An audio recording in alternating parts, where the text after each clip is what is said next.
if you're a religious person,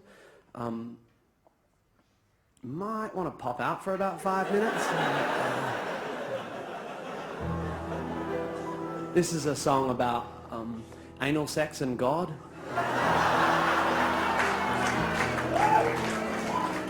It's called 10-Foot Cock and a Few Hundred Virgins.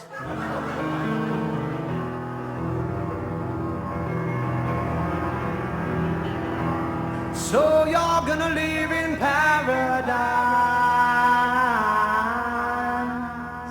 with a 10-foot cock and a few hundred virgins.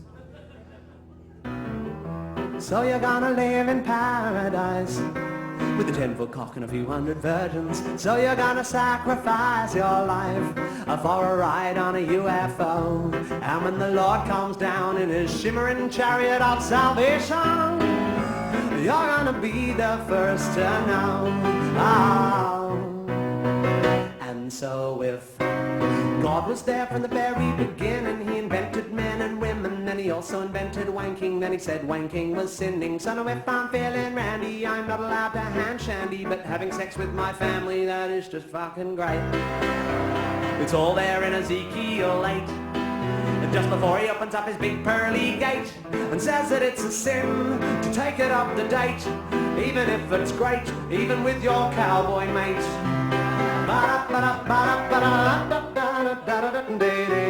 So you're gonna live in paradise with a 10-foot cock and a few hundred virgins. So you're gonna sacrifice your life for a shot at the greener grass. And when the Lord comes down with his shiny rod of judgment, he's gonna kick my heathen ass. Oh.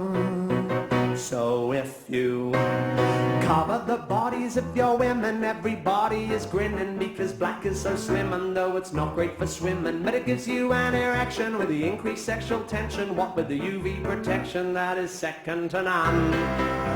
You'll find it all in the Quran, just next to the bit that justifies guns and says that it's a sin to take it up the bum, even if it's fun, even with permission from your mum.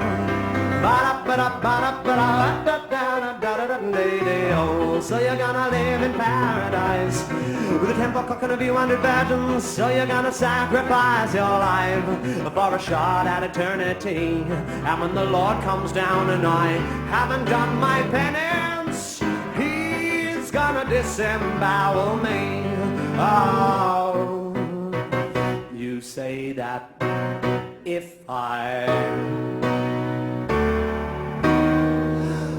stumbled on a watch, I'd assume it had a watchmaker, that a muffin presupposes a baker. So we must agree sooner or later that this proves there's a creator. So if I put my foot in a stinker, you'd assume the existence of a sphincter. Thus you don't need to be a great thinker to conclude that God's a bum, which negates the words of Genesis 1, which make him out to be so much fun, until Adam succumbed to temptation, and then his only son got nailed to a gum, or the Middle Eastern equivalent, which suggests that God's omniscience is nullified by his ambivalence, unless it turns out that he's impotent, and if God can't get a boner, I guess that explains the plethora of huge erections in his honor, because we all know a steeple's just a subconscious compensatory manifestation of a huge stiff penis, and still he tells us that it's heinous to stick a penis up your anus, even if you're famous, even if you're good at tennis. So you're gonna live in paradise, the devil's not gonna be one virgin. So you're gonna sacrifice your life for a ride on a UFO. And when the Lord comes down with his big, stiff, slippery rod of judgment, oh, I'm gonna be the first to go.